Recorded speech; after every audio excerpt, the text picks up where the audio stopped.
The media shapes the way we see the world. It tells us stories, frames events, highlights certain voices while silencing others, and sets the agenda for what we talk about in our homes, our workplaces, and our communities. For most of us, the media is how we understand what's happening beyond the narrow limits of our daily lives. But media is not a neutral window to the world. It is a filter, a lens, and sometimes a weapon. One of the most important and disturbing questions of our time is how the media, both traditional outlets and social platforms, can influence extremist ideology. How do news channels, films, online forums, and viral posts affect the way people think, and sometimes push them toward radical beliefs? And why are some individuals more vulnerable to this influence than others? To begin understanding this, we need to acknowledge a simple truth. Human psychology is shaped by narratives. Stories are the most powerful tool for transmitting values and beliefs. For thousands of years, human beings passed down myths, legends, and histories through oral storytelling. Today, media serves the same function. It crafts narratives that explain the world, define heroes and villains, and assign meaning to events. When media frames a certain group as dangerous, a certain leader as heroic, or a certain event as catastrophic, it doesn't just inform, it shapes belief. For those vulnerable to extremist thinking, media can provide the storylines that turn discontent into radical action. One of the most important psychological concepts here is framing. Framing refers to how information is presented. The same event can be framed as a tragedy, a victory, a conspiracy, or a call to arms depending on the media lens. For example, a protest might be described as a fight for freedom or as lawless chaos, depending on which outlet you're watching. This framing matters because it activates different emotions, pride and solidarity in one case, fear and anger in the other. Extremist ideologies thrive on emotional framing. When the media frames events as existential threats, it feeds into the psychology of extremism, which is built on black and white thinking, us versus them narratives, and the belief that drastic action is necessary. Another key mechanism is agenda setting. The media doesn't just tell us what to think, but what to think about. By choosing which stories to highlight and which to ignore, media sets the priorities of public consciousness. When certain issues are constantly spotlighted, whether immigration, terrorism, corruption, or inequality, people come to see those issues as more urgent, more pressing, more worthy of action. Extremist ideologies often emerge from an obsessive focus on a single issue, magnified out of proportion. Media attention can therefore unintentionally amplify extremist narratives simply by overemphasizing certain threats, creating a sense of crisis. Repetition is another powerful psychological tool. When a message is repeated over and over, it begins to feel true, regardless of evidence. Psychologists call this the illusory truth effect. Repeated exposure to the same idea increases its perceived credibility. Media environments filled with repetitive slogans, memes, or sound bites normalize extreme ideas. What might once have sounded outrageous becomes familiar, and familiarity breeds acceptance. This is how extremist ideologies creep into mainstream consciousness, not by convincing people with arguments, but by wearing down resistance through repetition. Emotions play a central role in media influence. Fear, anger, pride, and humiliation are especially potent. Media outlets, seeking clicks and ratings, often emphasize sensational stories that evoke strong emotions. Extremist groups understand this and exploit it. They use videos, articles, and posts that provoke outrage or fear to recruit followers. A shocking image of violence, a fear-inducing statistic taken out of context, a dramatic speech, all of these bypass rational thought and go straight to the emotional brain. Once someone's emotions are engaged, they are more likely to accept simplistic, black and white explanations, the kind of explanations extremist ideologies offer. Confirmation bias also magnifies the influence of media. Confirmation bias is the tendency to seek out and believe information that confirms our existing beliefs, while ignoring information that contradicts them. In today's media environment, with algorithms feeding us personalized content, confirmation bias is supercharged. Someone with a slight suspicion or grievance can quickly find an echo chamber of media reinforcing their views. This creates a feedback loop. The more they consume, the more convinced they become, the more extreme their beliefs grow.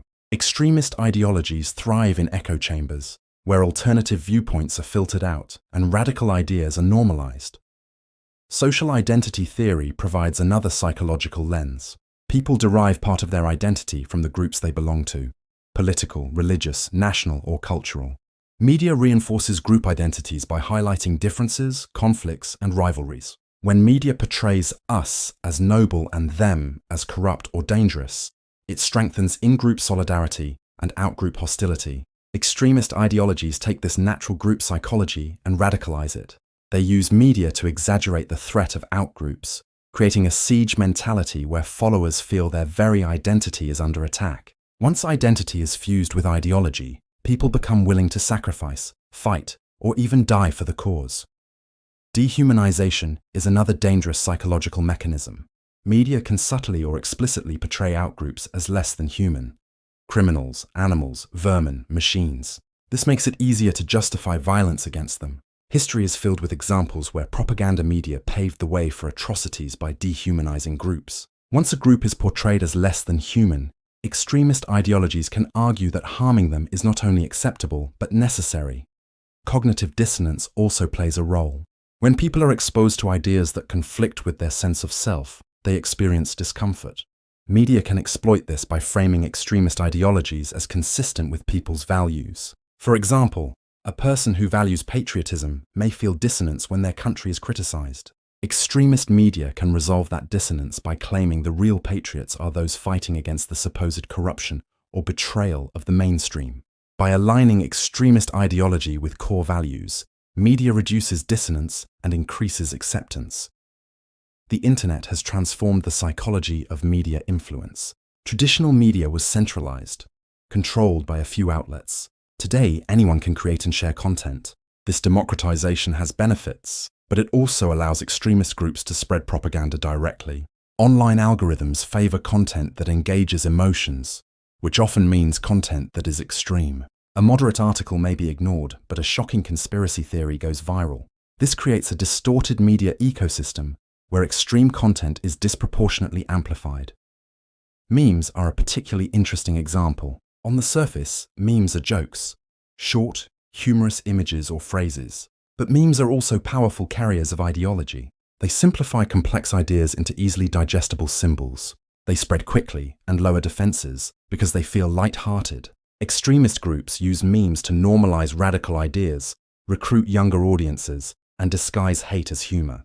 The psychology of humor, its ability to reduce resistance and bond people socially, makes memes an effective tool of ideological influence. An important question is why some people are more susceptible to extremist media than others. Psychological vulnerability plays a role.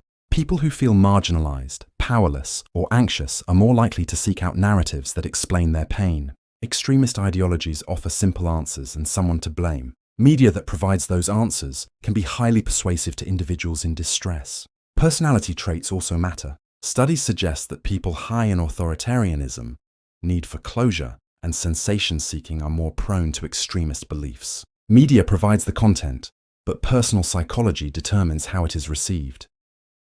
Radicalization is rarely instantaneous. It is usually a gradual process, where media exposure shifts beliefs step by step.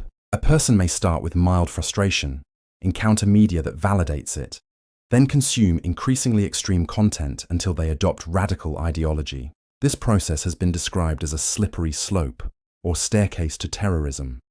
Each step is reinforced by media messages that justify, normalize, and glorify extremism. It is important to note that media influence is not always intentional. Traditional news outlets, in their effort to cover sensational events, may inadvertently amplify extremist messages. When violent groups commit atrocities, media coverage can spread their propaganda further than the group could have managed on its own. Scholars call this the oxygen of publicity. Extremists understand this and stage events specifically designed to capture media attention. By covering these events without context, media can become an unwitting ally in spreading extremist ideology. Outgroups that highlight peaceful alternatives, that provide accurate information, can inoculate people against radicalization. The psychology of belief formation works both ways. Just as repetition and framing can spread extremism, they can also spread tolerance and critical thinking. The challenge is that extremist content is often more emotionally engaging, making it harder for balanced messages to compete. So, What can we do? From a psychological standpoint, building media literacy is crucial. Media literacy teaches people to critically evaluate the sources, framing, and intentions behind content. It reduces susceptibility to manipulation, teaching individuals about confirmation bias, echo chambers, and the illusory truth effect can empower them to resist extremist messages. Social platforms can also adjust algorithms to reduce amplification of extreme content.